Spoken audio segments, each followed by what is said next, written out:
बाइकफोरा स्टेन्ड खालामबाय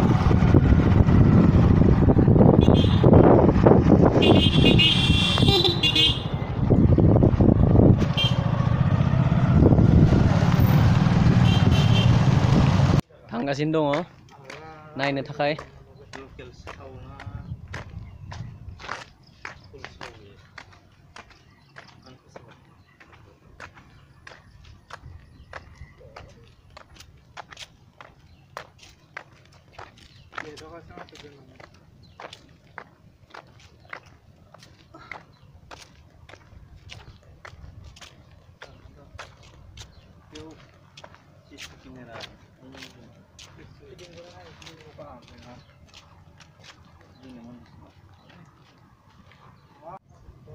नै जों सिङाव हाबफैबाय दायो नोंथांमोना नुनो मोनदों बेवहाय दहाय आफा बोराइ बाथौ लिरनाय बेथिंगालि थांलिनि जों मा दं बेथिंगालि नायहैनि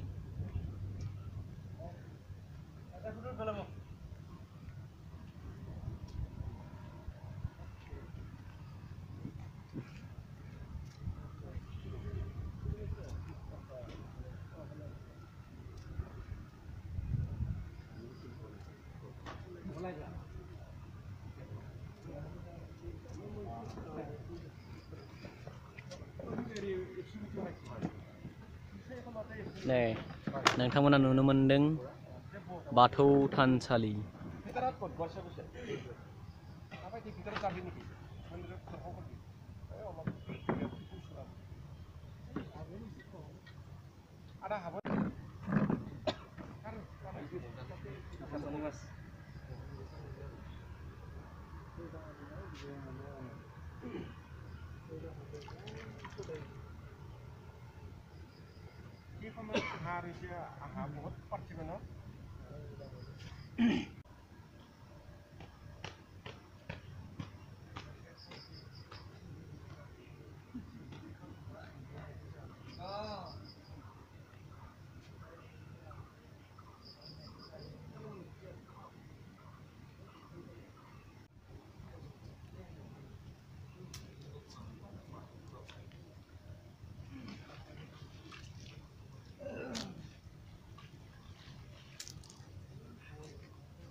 नै नोंथांमोना हिरिम्बा बाथौ थानसालियाव नुनो मोनदों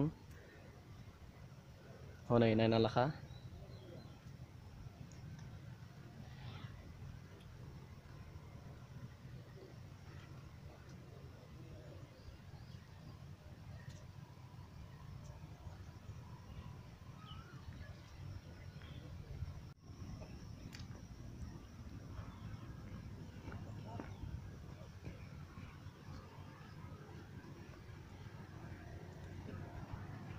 बे साइड फुख्रि दङ हनै नायना ला जोबोद मोजां फुख्रिया नोंथांमोनाबो फैनानै नायफैनो हागोन जोबोद मोजां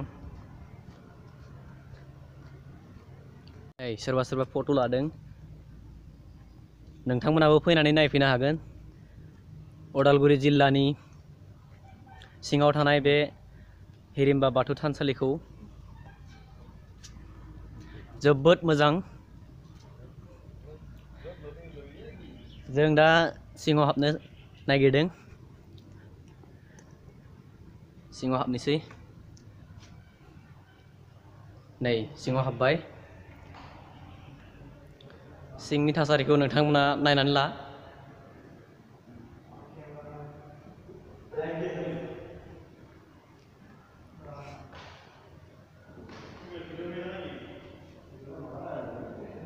नायनानै ला नै जोंनि लोगोफोरा गासैबो हाबजोब्बाय सिङाव नै बिथाङा सेलफि लागासिनो हारसिंनो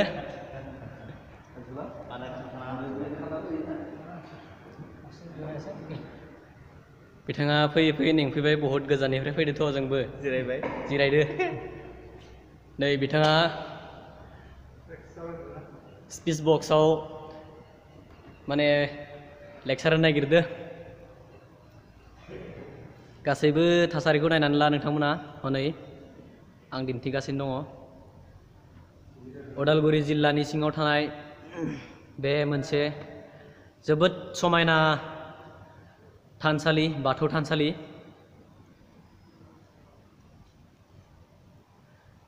नोंथांमोनाबो फैनानै नायफैनो हागोन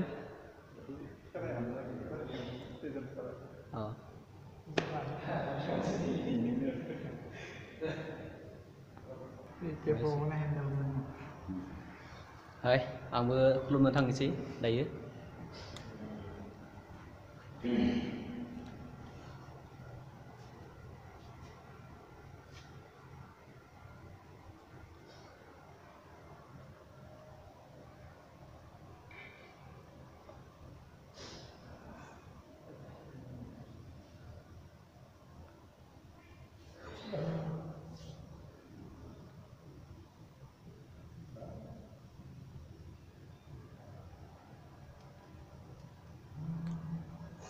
सानफ्रोमबो बावनो थाबाय थाबाय जो सानैनो अरायथा देउरिजों सानै अरायथा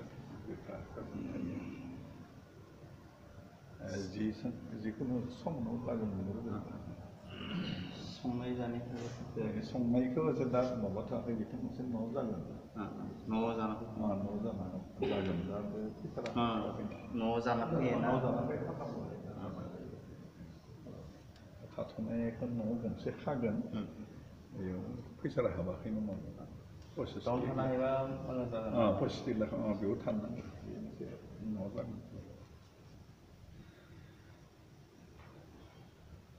कालेगाव मबे जायगानि कालेगाव टाउननि आबसुनि कालेगाव आबसु एबसुनि माने बे कलेज खाथियाव थांफेरबाय बे मिटिंफोराव थाङो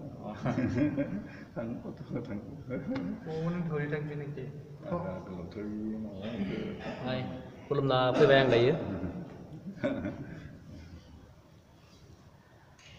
नै जोंनि खाथियाव दङ दायो गोथारि आफा आरो बिथिं आदा फिरुज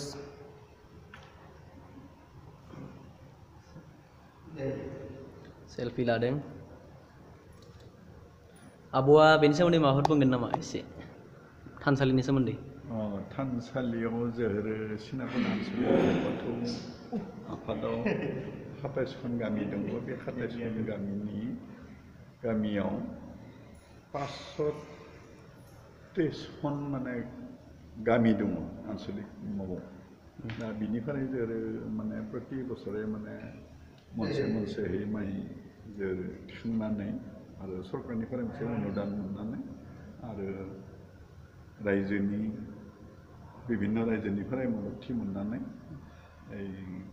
दासो ठिकादारफोरनिफ्राय रांखावरि मोननानै माने बे माबाखौ मन्दिरखौ माने बनायनाय जादों प्राय 3 कौटिनि खाथि माने खरस जादों साबायखर थाबाय आब' फोरमायनायनि थाखाय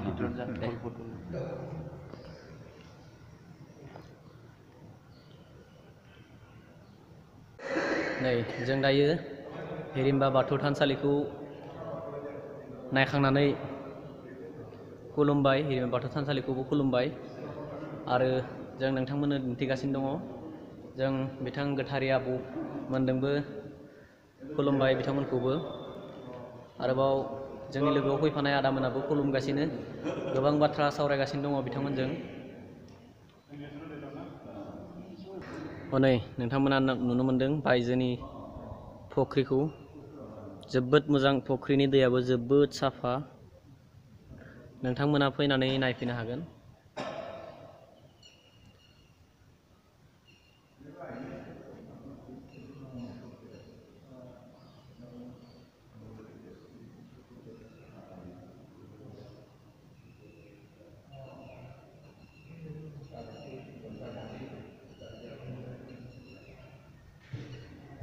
हनै बेथिंगालै दङ खाम बर'नि आंगो दामग्रा आगजु खाम गंथाम दङ।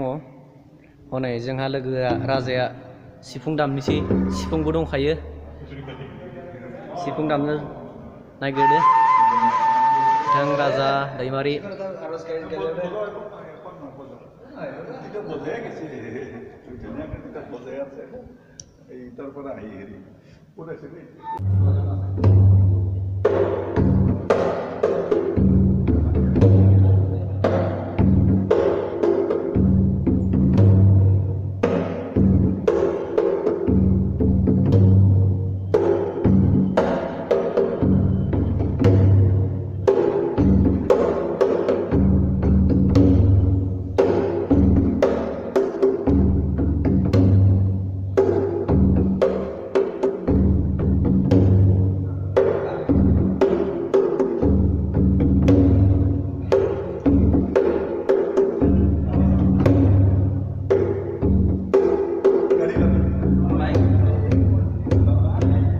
जों दायो ओंखारबाय थानसालि सिंनिफ्राय। दे आबौ थाथ'लायदो। दे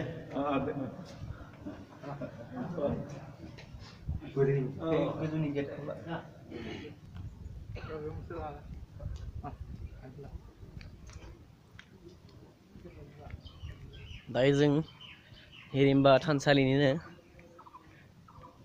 इसे साइडआव थानाय मोनसे दिन्थिफुंसालियाव थांगासिनो दङ। बेखौनो नायनो होननानै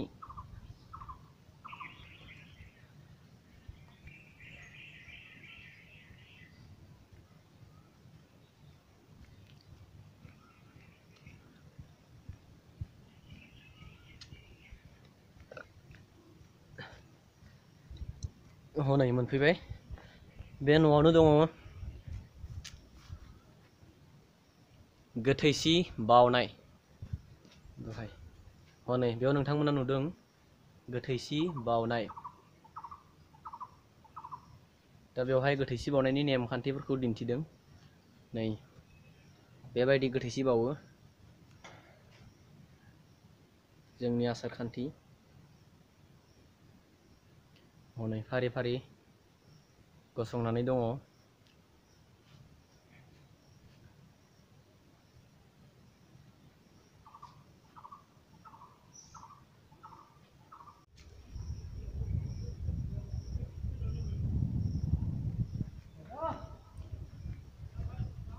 नै जों गिदिंफिनना फैबाय। आबौ थादो। औ दे थांनोसै।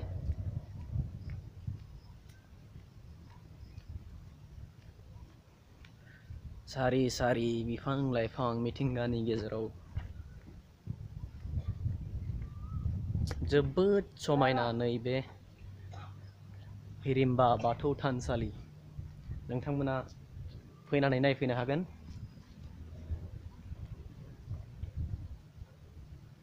हनै जों ओंखारबोबायानो दा बेनिफ्राय ओंखारबाय।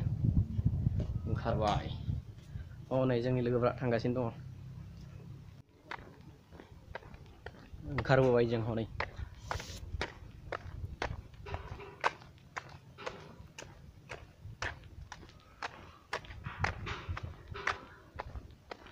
खाथियावनो दं मोनसे जारा फाग्ला थेनथामालि खेराइसालि हिरिम्बा बाथौ थानसालि।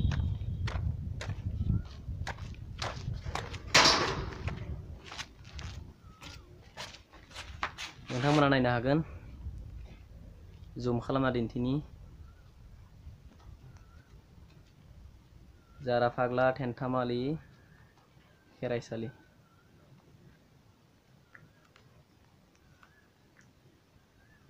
जों दायो ओंखारबोबाय हिरिम्बा थानसालिनिफ्राय ओंखारबाय। न'सिम थांनोसै दायो। बाय बाय। दाफोरा गासिबो ओंखारबोबाय।